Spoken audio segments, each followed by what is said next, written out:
தை அமாவாசை அன்று செய்ய வேண்டியவை செய்யக்கூடாதவை. தை அமாவாசையில் என்ன செய்ய வேண்டும்? ஆடி அமாவாசையன்று மூதாதையர்களை வரவேற்கும் நாம் தை அமாவாசையன்று விடை கொடுத்து அனுப்புகிறோம். நாம் முன்னோர்களை நினைத்து தர்ப்பணம் சிரார்த்தம் செய்து அவர்களுக்கு பிடித்தமான படையல் போட்டு வழிபட்டால் அவர்கள் மன திருப்தி அடைந்து நல்லாசி புரிவார்கள். நம் முன்னோர்கள் வழிபட்டு அவர்களின் ஆசிகளை வாங்குவது நம் குடும்பத்தை நல்ல முறையில் வாழ வைக்கும் என்பது ஐதீகம்.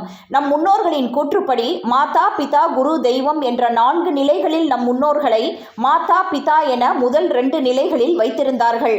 அவர்களை நினைத்து நாம் தர்ப்பணம் படையலிட்டு பூஜை செய்ய வேண்டும் என்பது நம் முன்னோர்களின் வாக்கு. படையலிட்டு காகத்திற்கு வைக்கும் போது சனியின் வாகனமான காகம் அதை சாப்பிடுவதால் சனி பகவான் வழிபாடு பூர்த்தியாகின்றது. சனி பகவானுக்கு அதிபதி யமதர்மன். அதனால் காகம் அந்த சாதத்தை எடுத்தால் யமலோகத்தில் இருக்கும் நம் முன்னோர்களின் திருப்தி அடைவார்கள் என்பது ஐதீகம். இதனால் அவர்களின் ஆசி நமக்கு கிடைக்கும் என்பது முன்னோர்களின் கூற்று. அமாவாசை அன்று முன்னோர்களின் ஆத்ம சாந்திக்காக செய்யப்படும் திதி தர்ப்பண பூஜையானது நம்முடைய வம்ச வழியினருக்கு பெரிதும் நல்ல பலன் தரும். தர்ப்பணம் என்பது எள்ளும் நீரும் கொண்டு தரப்படுவதாகும். இந்த தர்ப்பண நீரின் சக்தியானது பூமியின் ஆகர்ஷண சக்தியை மீறி மேல் நோக்கி எழும்பி சென்று பல கோடி மைல்களுக்கு தொலைவில் உள்ள பித்ருலோகத்தை அடையும். தை அமாவாசை அன்று இந்த சக்தியானது மிகவும் அபரிதமாக பெருகுகிறது. வீட்டில் செய்ய வேண்டியவை: தர்ப்பணம் செய்த பின் வீட்டிற்கு திரும்பி வந்து மறைந்த முன்னோர்களின் படத்தை சுத்தம் செய்து வடக்கு கிழக்கு திசையில் வைத்து சந்தனம் குங்குமமிட்டு துளசி மாலை சார்த்த வேண்டும்.